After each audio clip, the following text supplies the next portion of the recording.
একটা সন্তান যখন ভূমিষ্ঠ হয়, মায়ের যে প্রসব বেদনাটা সহ্য করতে হয়, এটা পৃথিবীর সবচেয়ে বড় কষ্টের একটা।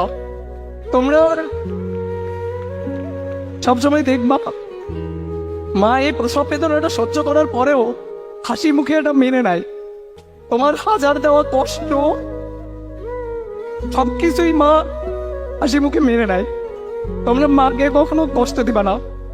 তুমি যখন ক্যাম্পাসে আসবা, তুমি বাসায় যাওয়ার পরে 1 মাস 2 মাস 6 মাস পরে বাসায় যখন যাবা, তুমি বুঝতে পারবা যে তোমার মা আসলে কতটা তোমাকে ভালোবাসে।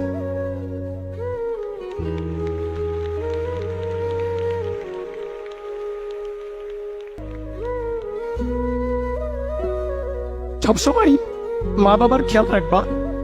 আর একটা পয়েন্টে একটু কথা বলি, সেটা হচ্ছে ভালোবাসা দিয়ে পৃথিবীর সব কিছু জয় করা যায়। হেট স্পিচ বা ঘৃণা এটা পারে না। হেট স্পিচ বা ঘৃণা সংঘাত বাড়ায়। পৃথিবীময় সংঘাতের এই একটাই হচ্ছে উৎস। এই জিনিসটাকে আমরা চাইলে ভালোবাসা দিয়ে দূর করতে পারি।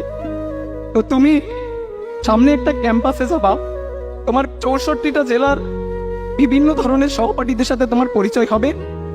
তুমি বিভিন্ন কালচার, বিভিন্ন ভাষা, বিভিন্ন বর্ণের এবং ধর্মের মানুষের সাথে পরিচিত হবা, বন্ধু বান্ধবের সাথে পরিচিত হবা।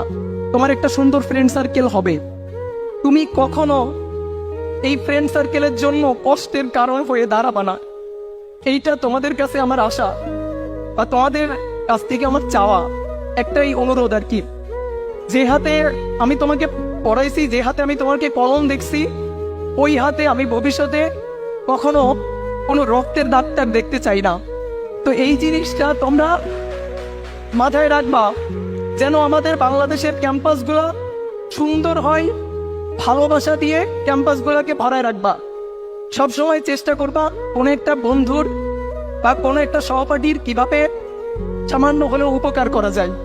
সবসময় চেষ্টা করবা তার পাশে দাঁড়ানোর। তার প্রতিকূলতা হওয়ার বা বাধা হওয়ার কখনো চেষ্টা করবা না।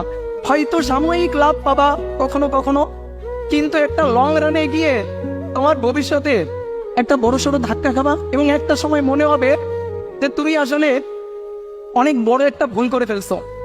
তো এই কারণে সবসময় নিজেকে ধরে রাখবা এবং সবসময় ধর্মের পথে থাকবা, সৎ পথে থাকবা, প্রেয়ারের মধ্যে থাকবা। দেখবা লাইফটা অনেক সুন্দর। যদি কখনো হতাশা লাগে, মা বাবার সাথে কথা বলবা আর ঈশ্বরের সাথে কথা বলবা, দেখবা এই হতাশাটা কেটে যাবে। সবার জন্য শুভকামনা, সবার জন্য ভালোবাসা। ধন্যবাদ সবাইকে।